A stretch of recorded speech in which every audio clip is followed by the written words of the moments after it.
মা নিজের চোখে দেখতেছে সন্তানের আযাব, আগুনে পোড়ার দৃশ্য, সাপে কামড়ের দৃশ্য, আর চিল্লায়া চিল্লায়া মা মা কয়া কাঁদতেছে। কারণ কবরে তারে সাপেও কইতেছে কেন কামড়াইতেছে, মার কারণে। কেন কামড়াইতে, কেন আগুনে পুড়তেছে, মারে কষ্ট দেওয়ার কারণে। চিল্লায়া চিল্লায়া মা মা কয়া কাঁদতেছে। এমনি মা দেখা মাত্রই মা কলিজা কামড় মারছে। করাচির হযরত হাকিম আক্তার সাহেব রাহিমাহুল্লাহ, বহুত বড় বুজুর্গ, বহুত বড় আল্লাহর ওলি, করাচির মসজিদে তিনি নামাজ আদায় করতেছেন। এই অবস্থায় তিনি দেখলেন একজন যুবক বড় সুন্দর করে নামাজ আদায় করলো। যুবকের রুকু বড় সুন্দর, সেজদা বড় সুন্দর, যুবকের কোরআন তেলাওয়াতের আওয়াজ বড় সুন্দর। আল্লাহর ওলি ওই যুবকের নামাজ পড়াটা তিনি মুগ্ধ হলেন। কিন্তু তাকায় দেখেন যুবকের ডান হাত কাপড় দিয়ে পেঁচানো, ডান হাতটা কাপড় দিয়ে পেঁচানো। নামাজ শেষ হলে পরে যুবককে তিনি ডাক দিয়া বলতেছেন, যুবক বড় সুন্দর করে নামাজ আদায় করেছ, তোমার রুকু আমার বড় পছন্দ হয়েছে, সেজদাটাও বড় সুন্দর হয়েছে, কিন্তু আমার প্রশ্ন হলো ডান হাত কাপড় দিয়ে পেঁচায় রাখছো কেন রে? কেন তুমি ডান হাতটা কাপড় দিয়ে পেঁচায় রাখছো? এই কথা বলতেই যুবক কয়, আল্লাহর ওলি গো, আমার হাতের মধ্যে ফসা শুরু হয়েছে, ফসা। এই ফসা খালি দিন দিন উপরের দিকে উঠতেছে। ডাক্তার দেখায় কিন্তু রোগ ভালো হয় না। অ্যান্টিবায়োটিক, হাই অ্যান্টিবায়োটিক, কত রকমের ঔষধ তারা দিল, কিন্তু আমার হাতের পচন ভালো হয় না। কোনোভাবেই হাতের পচন ভালো হয় না, এত দুর্গন্ধ বের হয় গো। আমি যদি কাপড় দিয়ে পেঁচায় না রাখি, মসজিদের ভিতরে একজন মানুষও টিকতে পারবে না, এজন্য আমি কাপড় দিয়ে পেঁচায় রাখি। আল্লাহর ওলি তিনি বলতেছেন, বাবা অন্য দেশের ডাক্তার দেখাও না কেন? যুবক কান্দে আর বলতেছে, আল্লাহর ওলি আমার মন বলে তামাম দুনিয়ার সব ডাক্তার যদি দেখাই তবু রোগ ভালো হবে না, কারণ ডাক্তার আমার রোগ ধরতে পারে না, আমি আমার রোগ ধরে ফেলেছি। আমার রোগ হলো আসমানে, চিকিৎসা চলছে জমিনে। এই হাত, যেই হাত আমার ফসতেছে হুজুর, এই হাত দিয়ে আমি মারে মারছিলাম। আমি আমার মার গর্ভে একমাত্র সন্তান, কষ্ট করে করে মা আমারে পড়ালেখা করাইলো। জন্মের কিছুদিন পরেই বাবা মারা গেলেন। আমার নানা নানি, মামা মামি মাকে নিতে এসেছে, মা যায় নাই। মা বলছে, না না বাবা, আমি আর কোথাও বিয়ে বসবো না।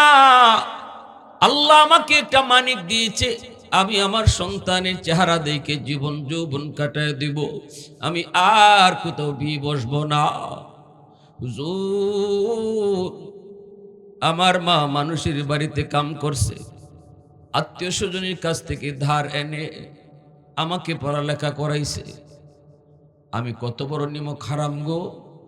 আমি উপযুক্ত হওয়ার পর একটা সুন্দরী ধনীর মেয়েকে বিয়ে করে ফেলছি, অথচ আমি মাকে জিগাই নাই।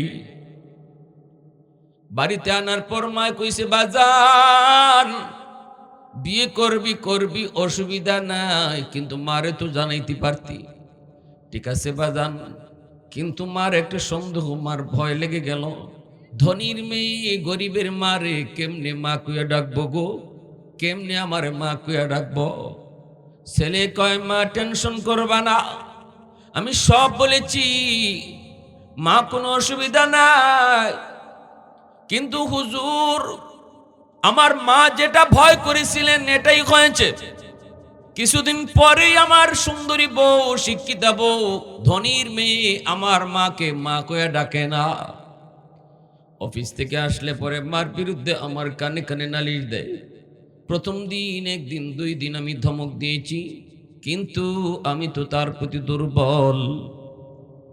এক পর্যায়ে আমি তার কথায় ফিরে গেছি, মার রুমে ডুইকা মারে বকাবকি শুরু করে দিয়েছি।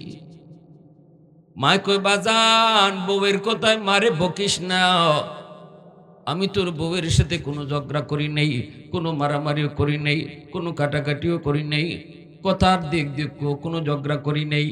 কত কোথায় মায় কইতো, হুজুর একদিন আমি অফিস থেকে এসেছি, আমার মাথাটা বড় গরম, এই গরম অবস্থায় আমার বউ আমার মাথাটা আরো গরম করে দিছে। এই পর্যায়ে গরম মাথা নিয়ে আমি মার রুমে যেয়ে ঢুকছি, ঢুইকা মারে বকাবকি কইরা তোমার বিরুদ্ধে প্রতিদিন খালি বিচার বিচার, এই বইলেই আমি হাত দিয়ে মায়ের শুরু করছি।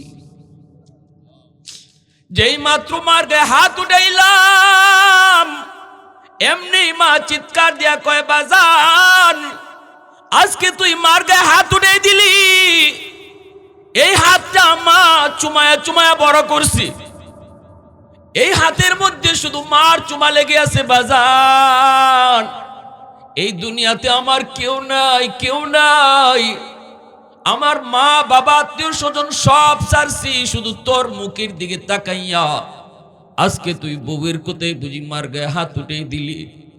ঠিক আছে, এতটুকু যদি করতে পারছো, আল্লাহ যেন তোর এই হাত ফসায় দেয়।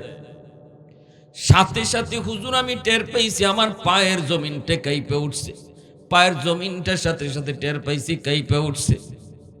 এরপরে মায় আরেকটা বুদ্ধি দিছে, তুই যেন আমার জানাজার নামাজ পড়তে না পারস, তুই যেন আমার জানাজার নামাজ পড়তে না পারস। হুজুর দুটা বুদ্ধি আমি টের পাইছি, তখনই টের পাইছি কবুল হয়ে গেছে। বেশ কিছুদিন পর অফিস থেকে খবর পাইলাম মা মারা গেল। জানাজা পড়ার জন্য আমি আপ্রাণ চেষ্টা করে গ্রামে আসতে চাইলাম, কিন্তু রাস্তাঘাটে এত সমস্যা হয়েছে, পৌঁছতে পৌঁছতে অনেক দেরি হয়ে গেল। অন্য কোনো দিন এত দেরি হয় না, এত ঝামেলা হয় না, এত সমস্যা হয় না। গ্রামে পৌঁছতে পৌঁছতে অনেক দেরি হয়ে গেল। গ্রামের মানুষ আমাকে ছাড়াই মার জানাজা পড়ে ফেলেছে। আমি যখন ঢুকলাম আর দেখলাম মার জানাজা শেষ, তখনই আমি বুঝছি মার বদ্ধ কবুল হয়ে গেছে গো।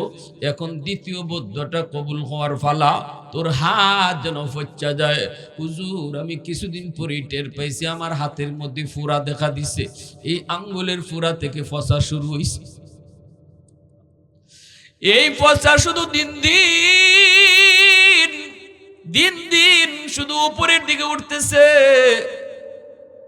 ডাক্তার দেখাইলাম, অ্যান্টিবায়োটিক দেয়, হাই অ্যান্টিবায়োটিক দেয়, কিন্তু ভালো হয় না, ভালো হয় না। ডাক্তাররা কয় আমরাও তো কিছু বুঝি না, কেন তোমার রোগ ভালো হয় না, এটা তো অ্যান্টিবায়োটিকে ভালো হয়ে যাওয়ার কথা। আমি তখন বলেছি ডাক্তার এটা তোমরা না বুঝলো আমি বুঝে গেছি গো, আমি বুঝে গেছি। ফসা তো আর ভালো হয় না, বরং উপরে উঠতেছে। এত দুর্গন্ধ, এত দুর্গন্ধ।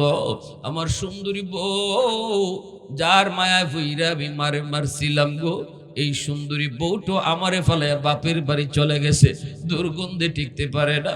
ঘরের মানুষজন আমারে ঘর থেকে বের করে দিয়েছে, সমাজের মানুষেরা আমার সমাজ থেকে বের করে দিয়েছে। আমি যেখানে থাকি এখানেই দুর্গন্ধ, মানুষ টিকতে পারে না। এখন আমি রাস্তায় রাস্তায় ঘুরি, মসজিদে মসজিদে থাকি আর আল্লাহর দরবারে কান্দি। এই দুনিয়াতে আমার কেউ নাই।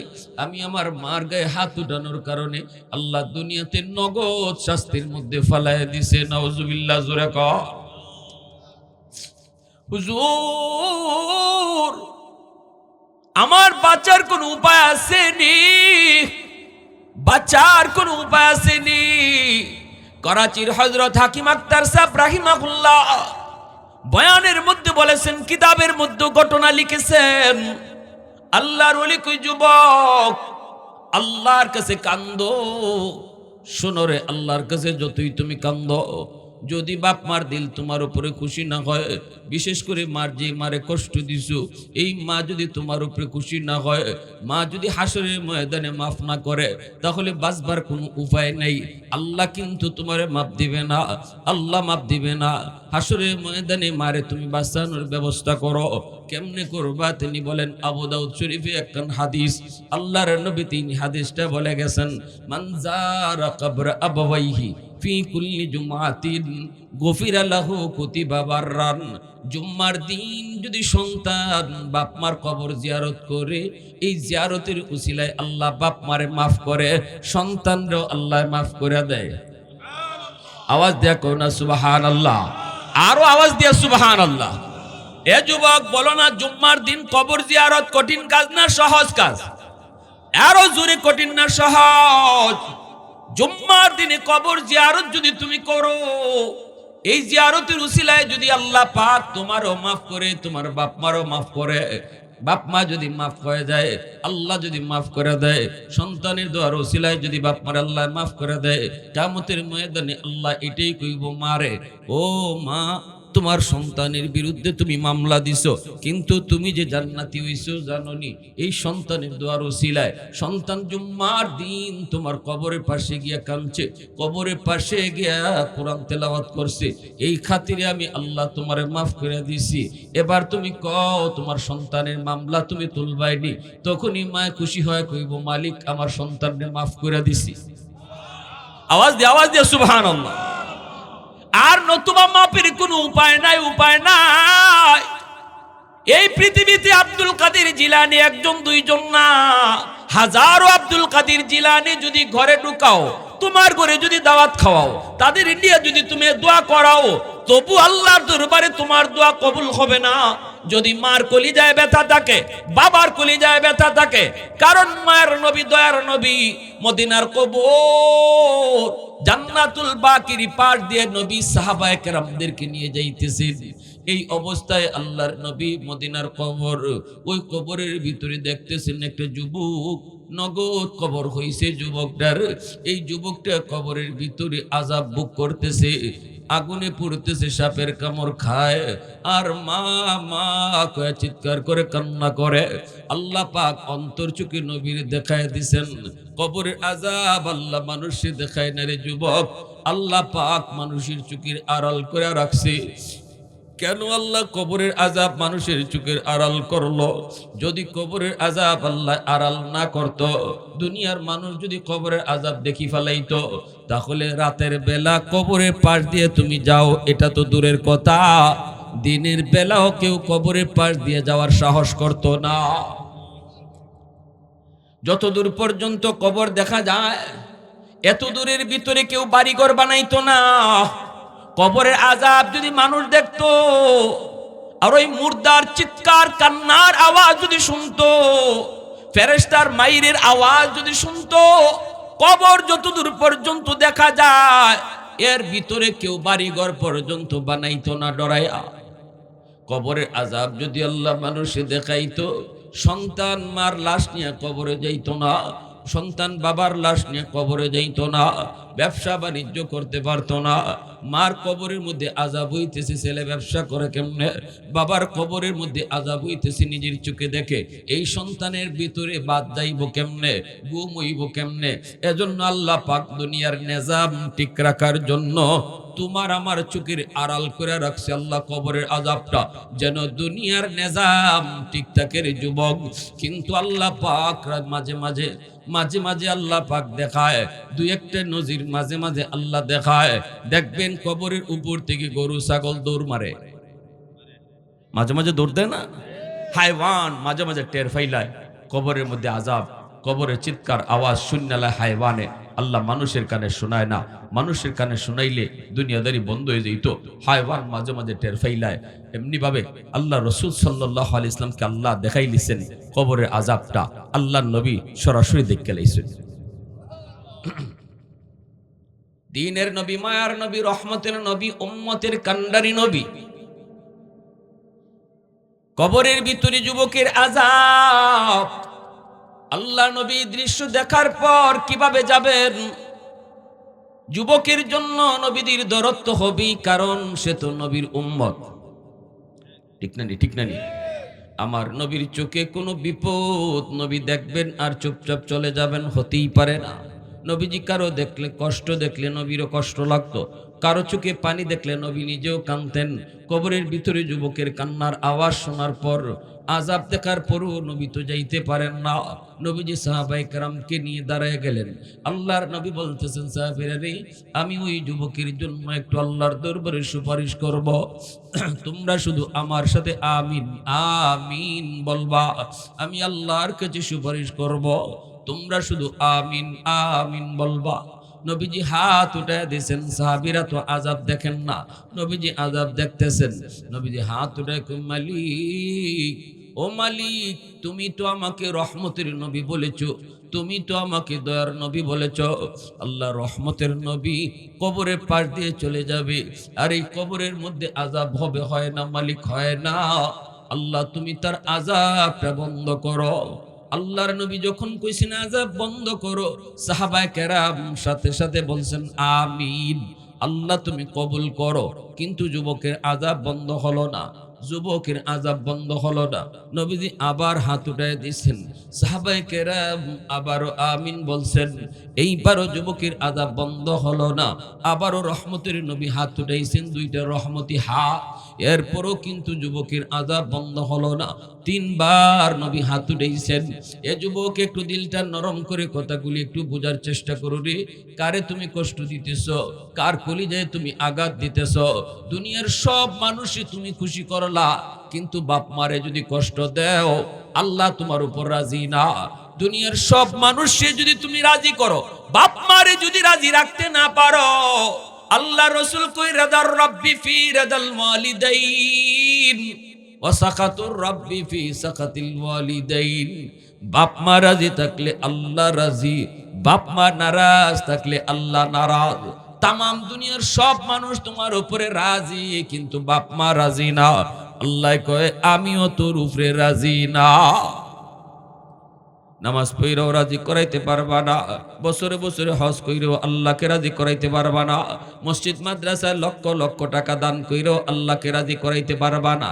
যদি বাপ মা রাজি না থাকে, কে রাজি না থাকলে যখন কে রাজি না থাকলে, বাপ মা যদি রাজি না থাকে আল্লাহ রাজি হবে না। রহমতের নবী হাত উঠাইছেন কয়বার? জোরে আওয়াজ দেয়া কয়বার? এরপর যুবকের আযাব বন্ধ হলো না। অথচ আমার নবীর হাতের দাম আসেনি না নাই? নবীজি একবার হাত উঠাইলি আল্লাহর দরবারে কবুল, নবীজি হাত উঠাইলি আল্লাহর দরবারে কবুল, ঠিক না নি? তাবুক যুদ্ধ থেকে নবী আসতেছেন, আমার নবীর হাতের দামটা বুঝাইবার লাগে একটা ঘটনা কই। তাবুক যুদ্ধ থেকে আসতেছেন ফিরা, নবীজি আসরের পর হযরত আলী রাদিয়াল্লাহু তাআলা আনহুকে বলতেছেন, আলী আমি বড় টায়ার্ড, আমি তোমার উরাতে একটু ঘুমাই। আলী বলেন, ইয়া রাসূলুল্লাহ ঘুমান। নবীজি হযরত আলী রাদিয়াল্লাহু তাআলা আনহুর উরাতের মধ্যে মাথা রেখে একটু বিশ্রাম নিছেন। হযরত আলী রাদিয়াল্লাহু তাআলা আনহু তিনি আসরের নামাজটা পড়েন নাই। ইনি ভাবছেন নবী তো একটু পরে উঠি যাইবেন, এরপরে আমি আসরের নামাজটা পড়বনে। কিন্তু দেখা যায় রাসূল মাথা দিতেই রাসূলের চোখ লাগিয়ে গেছে গা, নবীজি ঘুমায় গেছেন। এখন হযরত আলী রাদিয়াল্লাহু তাআলা টেনশনে পড়ছেন। ঘটনা কি? তাকায়া দেখেন সূর্য লাল হয়ে গেছে, সূর্য ডুববে যাইব, আসরের নামাজ তার কাজা হয়ে যাইব। হযরত আলী পেরেশান হয়ে গেছেন, এখন কি করি? একদিকে আমার নামাজ কাজা হয়ে যেতেছে, আর একদিকে আমার রাসূল আমার উরাতে ঘুমো। আমি কি নবী কি ঘুম ভাঙাবো, নাকি আমি আমার নামাজ কাজা হয়ে যাইব? হযরত আলী তার মন রে জিগাইতেছেন, আলী ক তুই কি করবি? আলীর মন বল, আলীর মন জবাব দিতেছে, না রে আলী, নামাজ কাজা হয়ে যায় হয়ে যাক, তবু দু জাহানের বাদশার ঘুম ভাঙাবি না, দু জাহানের বাদশার ঘুম ভাঙাবি না। তোর উরাতে দু জাহানের বাদশা আরাম করে, নবীর আরামের খেয়াল কর, নামাজ কাজা হয়ে যায় হয়ে যাক। সূর্য ডুবে গেছে, নবীজির ঘুম ভাঙছে। আল্লাহ নবী ঘুম থেকে উঠতে হযরত আলীর চেহারার দিকে তাকায় দেখেন পেরেশান। সত্যিকারের মুমিন, যার অন্তরে ঈমান আছে, সে গুনাহ যদি হয়ে যায়, হইতে পারে গুনাহ হওয়াটা অস্বাভাবিক না, গুনাহ হয়ে যেতে পারে, গুনাহ হওয়ার পর তার ভিতরে পেরেশানি লাগবে। মাল ঈমান ইয়া রাসূলুল্লাহ, ইযা সাররাতকা হাসানাতুকা ওয়া ইযা সাআতকা সাইয়্যাতুকা ফাআনতা মুমিন। ঈমান কার আছে রাসূল স্কেল বলে দিবেন। গুনাহ হওয়ার পরে যার ভিতরে পেরেশানি লাগে, আর নেক কাজ করলে যার অন্তরে আনন্দ লাগে, রাসূল কয় বুঝবাই তার ঈমান আছে। আর গুনাহ হওয়ার পরেও যার পেরেশানি লাগে না, বুঝবাই ঈমান নাই। এবার এখন আমরা প্রত্যেকেই যার যার ঈমান মাপতে পারবো, আমার অন্তরে ঈমান আছে না নাই। কিছু মানুষ আছে গুনাহ কইরা একদম ড্যাম কেয়ার চলতেছে, ফজরের নামাজ নাই, জোহরের নামাজ নাই, কোনো পেরেশানি নাই তার, এইভাবেই চলতেছে। কিন্তু এই যে মানুষটা গুনাহ হওয়ার পরেও কোনো চিন্তা নাই, নো চিন্তা, আর ওপেন ঘুরতেছে, পেরেশানি নাই, আল্লাহ রাসূল কয় এটাই আলামত তার ঈমান নাই, ঈমান নাই, ঈমান নাই। আর গুনাহ যদি হঠাৎ হয়ে যায়, হাই হাই আমি এটা কি করলাম, হাই হাই আমার নামাজ কাজা হয়ে গেছে, আল্লাহ আল্লাহ আমি তো কইতাম পারছি না, আল্লাহ নামাজটা কাজা হয়ে গেছি, সাথে সাথে দ্রুত নামাজটা কাজা করে লইতেছে। আল্লাহ রাসূল কয় বুঝবাই তার ঈমান আছে, ঈমান আছে, ঈমান আছে। সুবহানাল্লাহ, জোরে বলেন। এটা ঈমানের স্কেল। আলী রাদিয়াল্লাহু তাআলা আনহুর চেহারার মধ্যে পেরেশানি আসবেই তো, কত বড় ঈমানওয়ালা, পেরেশানি আসছে। আল্লাহর রাসূল ঘুম ভাঙলো। নবীজির ঘুম ভাঙার পর নবী তাকায়া দেখেন চেহারার মধ্যে বড় পেরেশানি। আল্লাহর নবী বলতেছেন, আলী রে, এত পেরেশানি কেন, ঘটনা কি? আলী রাদিয়াল্লাহু তাআলা আনহু বলেন, নবী গো, আমার আসরের নামাজ কাজা হয়ে গেছে। এবার নবীজি বলেন, আলী করছো কি, তুমি আমারে ডাক দিলা না কেন? হযরত আলী বলে, নবী গো, আমার মন বলে দুজাহানের বাচ্চার ঘুম ভাঙালে নবীর কষ্ট হবে, এজন্য আমি আপনাকে ডাক দেই নাই গো নবী। আল্লাহর নবী কথাটা শোনা মাত্রই নবীজি দুইটা হাত উঠায় দিয়েছেন। রদ্দের শামস নামক কিতাবের ভিতরে লিখছেন, নবীজি দুইটা হাত বাড়ায় বলতেছেন, মালিক, ও মালিক, আজ আমার আলী তার আসরের নামাজ কাজা হয়েছে নিজের কোনো দোষে নয়, তোমার বন্ধুর আরামের কারণে। আল্লাহু আকবার। আমার আলী কিন্তু নিজের দোষে নামাজ কাজা করে নেই গুণ আল্লাহ, ঘুমায়া নামাজ কাজা করে নেই, নিজের কাজে নামাজ কাজা করে নেই, দোকানদারি করতে গিয়ে নামাজ কাজা করে নেই, কাজা হইছে তোমার বন্ধুর একটু আরামের কারণে, তোমার বন্ধুর একটু আরামের কারণে। ও মালিক, যদি এমনই হয়, তোমার সূর্য ডুবলো কেন?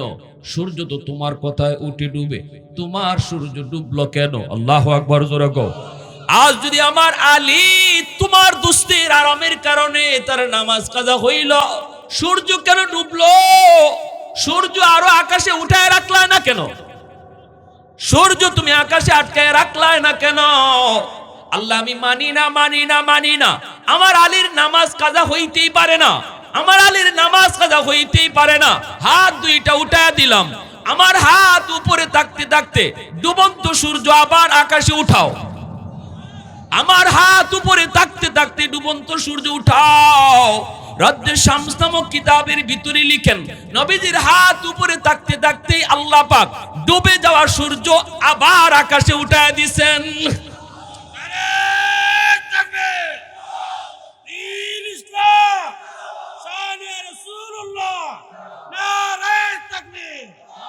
उल्फत में तेरी वैसी ने दंदान को तोड़ा, वो बकर उमर नक्श कदम तेरा न छोड़ा। उल्फत में तेरी वैसी ने दंदान को तोड़ा, वो बकर उमर नक्श कदम तेरा न छोड़ा। ऐ उशाक नबी वाके असरार मदीना, सुल्तान का सुल्तान है सुल्तान मदीना, सरकार का सरकार है सरकार मदीना, गुलजार का गुलजार है गुलजार मदीना। अल्लाह ने मक्का ही में ये काबा बनाया, इस काबा का काबा तेरी मरकद को बनाया। मुसलमाনের আওয়াজে আল্লাহু আকবার, আরো জোরে আল্লাহু আকবার। अल्लाह ने मक्का ही में एक काबा बनाया, इस काबा का काबा तेरी मरकद को बनाया। ऐसा लम्हा जी चले जा राह मदीना, सुल्तान का सुल्तान है सुल्तान मदीना, सरकार का सरकार है सरकार मदीना, गुलजार का गुलजार है गुलजार मदीना। মুসলমানের আওয়াজে আল্লাহু আকবার। তাহলে নবীর হাতের দাম আসেনি না নাই? আল্লাহর নবীর হাতের দাম আসেনি না নাই? এইদিকে কিন্তু নবীজি ওই যুবকের জন্য একবার নয়, দুইবার নয়, তিনবার হাত উঠাইছেন, কিন্তু এরপরও নবীর হাতের দাম কদ্দুর? আল্লাহ তো দোয়া কবুল করে না। নবীজি টেনশনে পড়ে গেছেন, ও মালিক, আমার কি কোনো দোষ নাকি? আমার হাতের দাম কি কমে গেল নাকি? আল্লাহ, আমি কোথায় কোন ভুল করলাম? আল্লাহ, তুমি কি আমার উপরে নারাজ? আল্লাহ, আমি কি তোমাকে নারাজ করে ফেলেছি?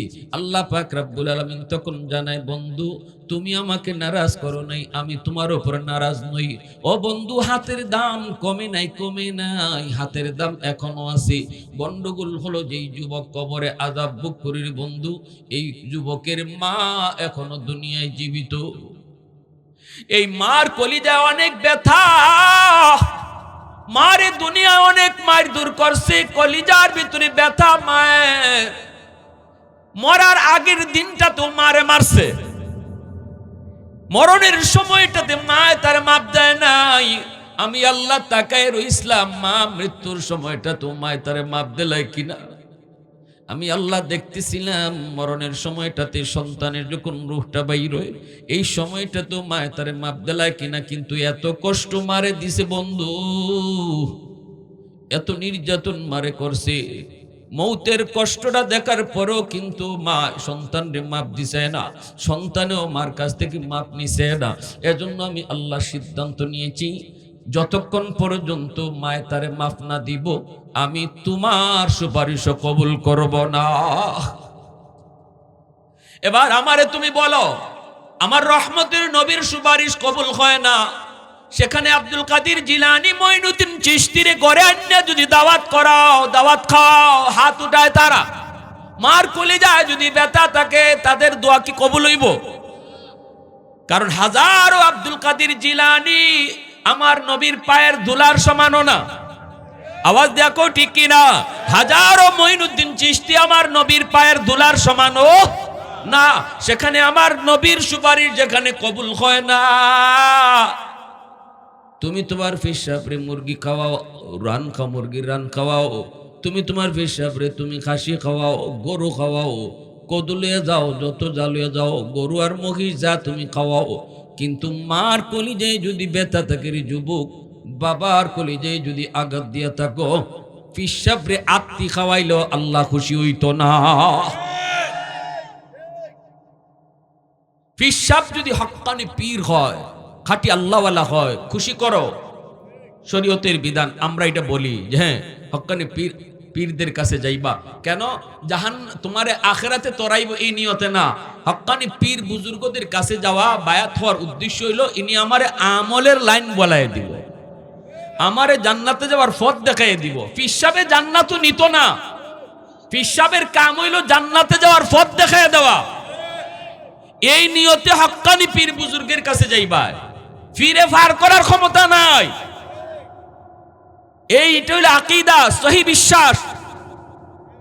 যদি হক্কানি পীর বুজুর্গ হয়, তাদের কাছে যাইবা, তাদেরকে খুশি করবা, তাদের দোয়া নিবা, অসুবিধা নাই। কিন্তু পেশাব খুশি থাকলে আল্লাহ খুশি হাদিস পাই নাই আমরা, হাদিস পেয়েছি বাপ মা খুশি থাকলে আল্লাহ খুশি। শ্বশুর শাশুড়ি ও বাপ মা, শ্বশুর শাশুড়িরে খুশি করো, অসুবিধা নাই, এটাও শরীয়তের বিধান, এটাও সওয়াবের কাম। শ্বশুর বাড়িতে যাইবাই, বল মাছ লইয়া যাও, শ্বশুর বাড়িতে যাইবাই 10 কেজি মিষ্টি লইয়া যাও, অসুবিধা নাই, সওয়াব আছে। কিন্তু শ্বশুর শাশুড়ি খুশি থাকলে আল্লাহ খুশি, হাদিস আমরা পাই নাই, হাদিস পেয়েছি বাপ মা খুশি থাকলে আল্লাহ খুশি। তাহলে আগে মারে এখালি কমলা খাওয়াও, তারপরে হৌরি তুমি খাসি খাওয়াও, ঠিক না নি? মারে এখালি কমলা খাওয়াও, তারপরে শাশুড়ির লাগি বল মাছ লইয়া যাও।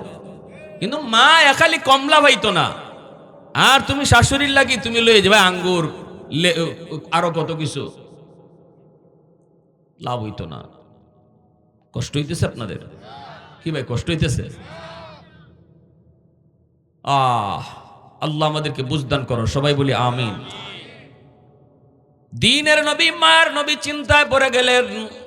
আল্লাহ পাকের কথা শোনা মাত্রই নবীজি চিন্তায় পড়ে গেলেন, তাহলে এই যুবকের আযাব কেমনে বন্ধ করব, কেমনে আযাব বন্ধ করাবো, কেমনে করাবো? আমি তো রহমতের নবী, উম্মতের কান্ডারি নবী, আমি কেমন করে এই যুবকের আযাব দেখার পরও চলে যাই? আল্লাহ তো জানায় দিয়েছে, মায় মাফ না করলে আমার সুপারিশ আল্লাহ কবুল করতো না।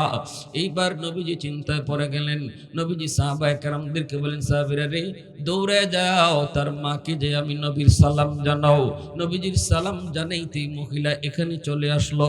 নবীজি বলতেছেন, মা গো, কবরটা তুমি চিনোনি? মহিলা কই, চিনি গো নবীটা আমার ছেলের কবর।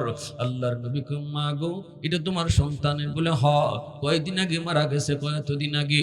আল্লাহর নবী কই, মা গো, সন্তান বুঝি তোমারে অনেক কষ্ট দিয়েছে, সন্তান বুঝি তোমার কলিজায় অনেক আঘাত দিয়েছে, শারীরিক নির্যাতন বুঝি করছে, যার কারণে তোমার কলিজায় অনেক ব্যথা।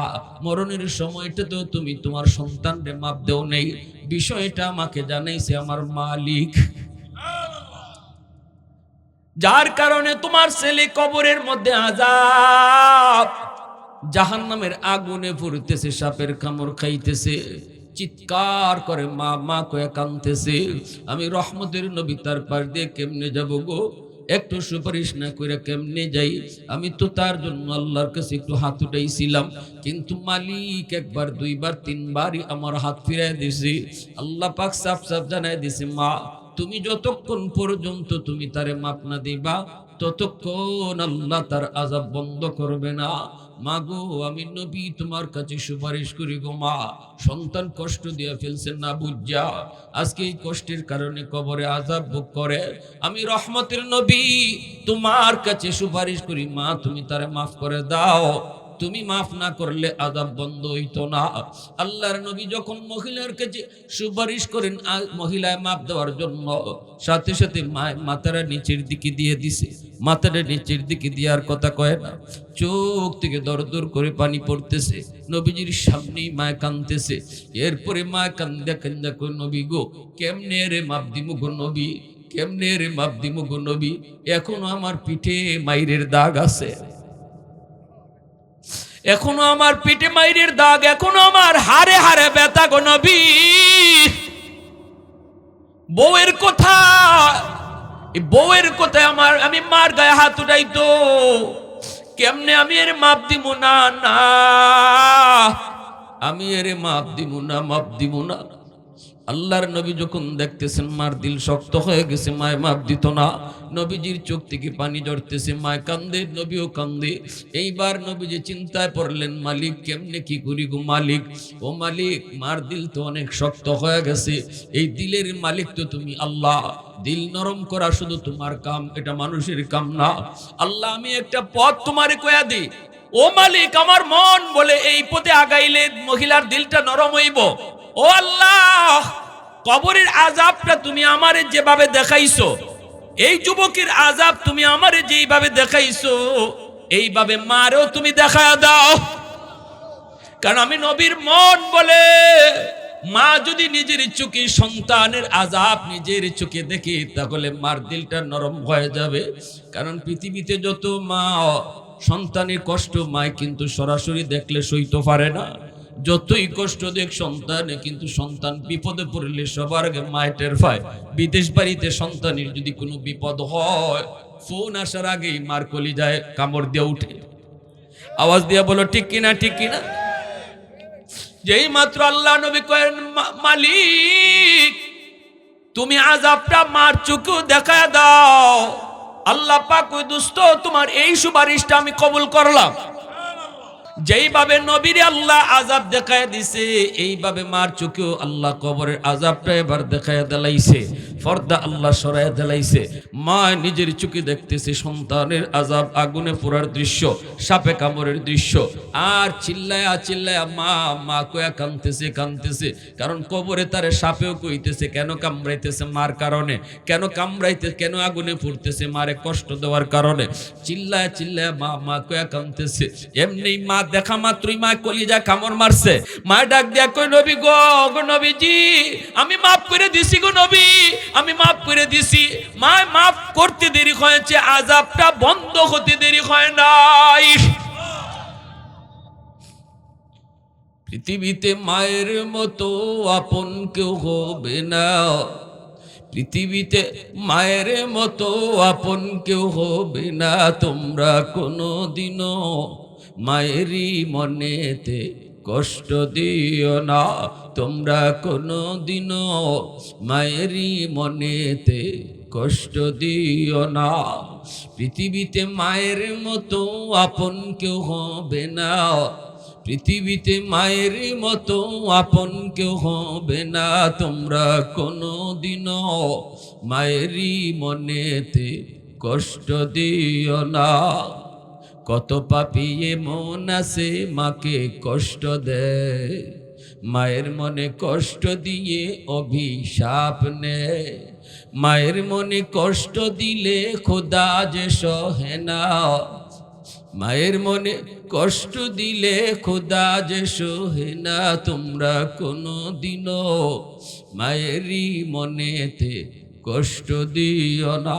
তোমরা কোনো দিনও মায়েরই মনেতে কষ্ট দিও না।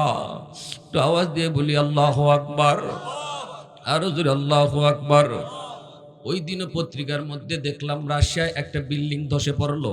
এই বিল্ডিং এর নিচ থেকে প্রায় 17 দিন পরে একটা মা সহ বাচ্চারে উদ্ধার করছে। দুধের বাচ্চা, মা আর দুধের বাচ্চাটা উদ্ধার হয়েছে, হাসপাতালে নিয়ে ভর্তি করছে। চিকিৎসার পরে দুজনকেই বাঁচানো সম্ভব হয়েছে। এইবার দেখা গেল মার, ডাক্তাররা দেখতেছে মার একটা আঙ্গুলের মাথাও নাই, একটা আঙ্গুলের মাথাও মার নাই, সবগুলা আঙ্গুলের মাথা কাটা। ডাক্তাররা জিজ্ঞেস করি, মা তোমার আঙ্গুলের মাথাগুলা কেমনে কাটলো? মা তখন কান্দে, চোখ থেকে পানি জড়ায় জড়ায় কয়, ডাক্তার আমি যখন ওই জায়গার মধ্যে আমার বাচ্চা নিয়ে আটকা পড়ছি, একদিন 2 দিন 3 দিন 4 দিন 5 দিন যখন চলে গেল, আমার বুকের দুধ যখন শুকায় আসলো, আমার দুধের বাচ্চাটারে আমি কি খাওয়াবো? আমি মা দেখতেছি তার জিহ্বাটা বার হয়ে যাইতেছে গো। ওই অবস্থায় বাচ্চাটার মুখে আমি কি দিব? তখন নিজের আঙ্গুলের মাথাটা দাঁত দিয়ে কামড় দিয়া কাটতে লাইছি, আঙ্গুলের মাথাটা ফালাইয়া দিছি, রক্ত বাইরিছি। এই রক্তটা আমার সন্তানের মুখে আমি চুষাইছি। নিজের হাতের 10টা আঙ্গুলের মাথা মা কামড় দিয়া কাইটা ফালাইছে, রক্ত খাওয়া খাওয়া বাচ্চারা বাঁচাইছে রে যুবক। কোন মার কলিজায় তুমি ব্যথা দিতেছ? ঘুমন্ত করে কত মাস পাহারা দিছে সারা রাত, কত মা আল্লাহর কাছে দোয়া করছে, মালিক আমার হায়াতটা আমার সন্তানকে দিয়ে দিলাম, তবু আমার সন্তানের হায়াত তুমি বাড়ায় দাও। কত বাবা এই দোয়া করছে, মালিক কান্দের মধ্যে অসুস্থ সন্তানটারে নিয়ে বাবা দৌড়াইছে শহরের দিকে। রাতের বেলা রিক্সা নাই, কিছু নাই, কিন্তু বাবা কান্দে লইয়া দৌড়াইতেছে ডাক্তারের কাছে। তখন বাবা কান্দের কই, মালিক আমার হায়াতটা আমার সন্তানকে দিয়ে দিলাম, আল্লাহ তুমি আমার সন্তানের হায়াতটা বাড়ায় দিও। এই বাপ মার কলিজায় ব্যথা দিয়া এই দুনিয়াতে সফলতা ইম্পসিবল হয় না, হয় না, হয় না। হাকিমুল উম্মত মুজাদ্দিদ মিল্লাত মাওলানা আশরাফ আলী থানভী রাহমাতুল্লাহি আলাইহি বলেছেন, এই জমিনে এই দুনিয়ায় যেই সন্তান বাপ মার কলিজায় ব্যথা দিব, 1 নাম্বার দুনিয়াতে নগদ শাস্তি, আল্লাহ পাক তার হায়াতের বরকত কাইরা নিব। দুনিয়ার ভিতরে সে হায়াতের বরকত পাইতো না। বিপদ আওয়ার কথা না, কিন্তু বিপদ তার উপরে পড়ব। টাটা তার উপরে পড়ার কথা না, টাটা তার উপরে পড়ব। অ্যাক্সিডেন্টে ফাও ভাঙ্গার কথা না, ফাও তারই ভাঙবো। যদি বাপ মার কলিজায় ব্যথা থাকে, বাপ মা যদি তারে বদয়া দেয়, 2 নম্বর শাস্তি হলো আল্লাহ পাক তার রিজিকের বরকত কাইরা নিব। ব্যবসা করব, দুনিয়াদারি করব, কিন্তু ধরতে কিছুই পাইতো না, ধরতে কিছুই পাইতো না। দেখবো সব কিছু আছে, কিন্তু ধরতে কিছুই পাইতো না। 3 নম্বর থানভী রাহমাতুল্লাহি আলাইহি বলেন, 3 নম্বর হলো তার সন্তানও আল্লাহ পাক এরকম ভাবে বেয়াদব বানাইবো, আজকে যেইভাবে তার মারে তার বাবারে সে কষ্ট দেয়, 3 নম্বর শাস্তি হলো তার সন্তানও তারে এইরকম দুনিয়াতে জ্বালাইবো। 4 নম্বর শাস্তি হলো দুনিয়াতে আল্লাহ পাক তারে বেইজ্জত করব, বেইজ্জত, খালি বেইজ্জত হইব, বেইজ্জত হইব। আর যদি বাপ মার দোয়া নিয়ে চলে, তাকে আল্লাহ পাক দুনিয়াতে ইজ্জতের চেয়ারে আল্লাহ বসাইব। থানভী রাহমাতুল্লাহি আলাইহি বলছেন তার কিতাবের মধ্যে, যে সন্তান বাপ মার দোয়া নিয়ে চলবো, দুনিয়াতে আল্লাহ তারে দিন দিন খালি ইজ্জত বাড়াইবো, বাড়াইবো, বাড়াইবো। আর মরণের আগে আগে আল্লাহ তারে হজ্জে বাইতুল্লাহ নসিব করাইব। কেন? এটার ব্যাখ্যায় তিনি লিখছেন, কারণ এই সন্তান মা আর বাবার চেহারার দিকে দুনিয়াতে কতবার চাইছে মায়ার নজরে, কারণ সে তো বাপ মার সাথে ভালো সম্পর্ক রেখে চলছে। বাবা অসুস্থ হইছে, বাবা বৃদ্ধ হইছে, মুছ কাটতে গেলে টুট কেটে লায়, বাবা বৃদ্ধ হইছে, নখ কাটতে গেলে আঙ্গুল কেটে লায়। এই অবস্থায় তুমি সন্তান বাবার মুছটা কাটতে দাও, বাবার নখটা ফালাই দাও। ওই যে মুছ কাটতেছো, নখটা ফালাই দিতেছো, যতবার নজর বাবার চেহারার দিকে পড়ছে, ততবার আল্লাহ কবুল হজ আমল নামা উঠায় রাখছে। এজন্য থানভী রাহমাতুল্লাহি আলাইহি বলেন, ফেরেশতারা আল্লাহর কাছে আবদার করে, আল্লাহ তোমার এই বান্দা বাপ মার চেহারার দিকে তাকাইয়া জীবনে বহু হজ কামাইলিছে, কিন্তু বাস্তব হজটা এখনো করছে না, হজের সওয়াব পাইলিছে। আল্লাহ আমরা ফেরেশতারা দোয়া করি, যে দুনিয়া থেকে এতগুলা হজের সওয়াব পাইছে, তুমি তারে বাস্তব হজ নসিব করে দাও। ফেরেশতারা দোয়া করে, ফেরেশতারা দোয়া করে। এজন্য মা ভক্ত, বাবা ভক্ত, সন্তান তার পয়সা কদ্দুর আল্লাহ এটা দেখে না, আল্লাহ তারে কোনো না কোনো সুরতে মক্কা মদিনা নিয়ে যায়। প্যারে হাজিরিন, এজন্যই তো আমি বলছিলাম খাজা মঈন আজকে বলেন, জুনাইদ বাগদাদির কথা বলেন, বাইজিদ বুস্তামির কথা বলেন, ওয়াসকুরুনির কথা বলেন, বর্তমান জমানায় আমাদের যত আল্লাহওয়ালারা আছেন, যতজন গেছেন, প্রত্যেকে ওলি হইছেন বাপমার দোয়ার উসিলায়। ঠিক না? জোরে বলেন। বাপমার বদ্ধ থাকলে কি ওলি হইতে পারবো? তোমার আমার জীবনে আল্লাহ লাইট লাগাই দিছে, এই যে এখানে লাইট আছে, এই লাইটগুলা জ্বলবে না যদি পাওয়ার হাউস থেকে লাইন ওকে না করো। পাওয়ার হাউস থেকে যদি কারেন্টের লাইন ওকে করা হয়, লাইট জ্বলবে। ঠিক না নি? প্রতিটা মানুষের জীবনে আল্লাহ কিছু লাইট লাগাই দিছে, জ্বালায় দেয় নাই। আর জ্বালাইবার জন্য আল্লাহ বলছে তুমিও তোমার জীবনের পাওয়ার হাউস থেকে লাইন ওকে করো। পাওয়ার হাউস থেকে লাইন ওকে না কইরা যতই গুতাগুতি করো, লাইন যদি এখানে কাটা থাকে, আপনি বাতি জ্বালাইবার লাগি স্ক্রু ড্রাইভার দিয়া 5 জন না 10 জনে মিললেও যদি লাইটে গুতাগুতি করেন, লাইট জ্বলবো? জোরে বলেন, জ্বলবো? জ্বলতো না। তোমার আমার জিন্দেগি তো আল্লাহ কিছু লাইট লাগাই দিছে, জ্বালায় দেয় নাই। আর ওই লাইট জ্বালাইতে হলে আল্লাহ বলছে পাওয়ার হাউস থেকে লাইন ওকে করো। সন্তানের সর্বপ্রথম পাওয়ার হাউস হলো মা বাবা। ওই বাপ মার দিক থেকে যদি লাইন ওকে থাকে তার জীবনের, আল্লাহ তার জিন্দেগির বাতি জ্বালায় দিব। 2 নাম্বার হলো তার মুরব্বী, এলাকার মুরব্বীরা তার জীবনের পাওয়ার হাউস। যেই যুবক মুরব্বীদের দোয়া নিয়ে চলবো, তার জিন্দগির বাতি আল্লাহ জ্বালায় দেব। 3 নাম্বার হলো উলামায়ে কেরাম, সমাজে উলামায়ে কেরাম, অথবা যেই উলামায়ে কেরাম সামনে দেখবে, আলেম উলামাদেরকে শ্রদ্ধা ভরে যারা দেখবো, আলেমদেরকে যারা শ্রদ্ধা করব, অন্তর থেকে ভালোবাসবো, তার জীবনের পাওয়ার হাউসের লাইন ওকে। এই 3 জায়গা থেকে যার জীবনের লাইন ওকে থাকবো, আল্লাহ তার জীবনের বাতি জ্বালায় দেব। প্যারে হাজিরিন, এজন্য বলি বাতি কিন্তু আল্লাহ লাগায় দিছে, জ্বালায় দেয় নাই। জ্বালানোর দায়িত্ব আমার আপনার। বাপমার সাথে বেয়াদবি কইরা, সমাজের মুরব্বীদের সাথে বেয়াদবি কইরা, আলেম উলামার অন্তরে কষ্ট দিয়া জীবনে কেউ কোনোদিন জীবনের বাতি জ্বালাইতে পারবে না। সাফ সাফ জানে নেন, বাতি জ্বলবে না, বাতি জ্বলবে না। প্যারে হাজিরিন, এজন্য বলছিলাম আমার যুবক ভাইরা, যৌবন কালটা আল্লাহর কাছে বড় দামি। এই যৌবনের ইবাদত একজন যুবককে যৌবনে ওলি বানায় দেয়। এই পৃথিবীতে যত ওলি হইছেন, সবাই ওলি হইছেন যৌবনকালে। যৌবনের ইবাদত ওলি বানায়, যৌবনের ইবাদত ওলি বানায়। আর বয়স যত বাড়ে, সম্মান আল্লাহ তত বাড়ায়, সম্মান তত বাড়ায়। যত বয়স বাড়বে ততই সম্মান আল্লাহ বাড়ায়। একজন যুবক যখন যৌবনে আল্লাহর গোলামি করে, বুড়া বয়সে যখন পারত না, আল্লাহ তারে ঘরে বসাইয়া ওই ইবাদতের সওয়াব তারে দান করব। এটা পবিত্র কোরআনের সূরা 3 এর মধ্যে আল্লাহ 4টা কসম খেয়ে কথা বলছেন, ইল্লাল্লাযীনা আমানু ওয়া আমিলুস সালিহাত ফালাহুম আজরুন গায়রু মামনুন।